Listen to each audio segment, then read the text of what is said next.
വൈവാഹിക ജീവിതത്തിൽ ചെതറി നിൽക്കുന്നവരുണ്ട്, മനസ്സ് പതറി നിൽക്കുന്നവരുണ്ട്, മക്കളെക്കുറിച്ച് വേവലാതി കൊള്ളുന്നവരുണ്ട്, മക്കളുടെ രോഗങ്ങളെക്കുറിച്ച്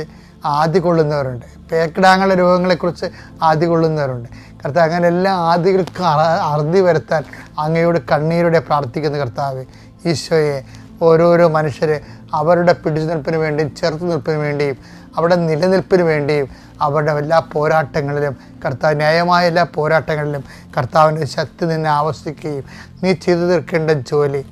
കർത്താവ് നിന്നെ സഹായിക്കുകയും ചെയ്യാൻ വേണ്ടിയും എളുപ്പത്തിൽ ചെയ്യാൻ വേണ്ടിയും അത് പൂർത്തിയാക്കാൻ വേണ്ടിയും, പ്രത്യേകിച്ച് കർത്താവിൻ്റെ വചനത്തിരിക്കുന്ന പോലെ അവൻ ചെയ്തതെല്ലാം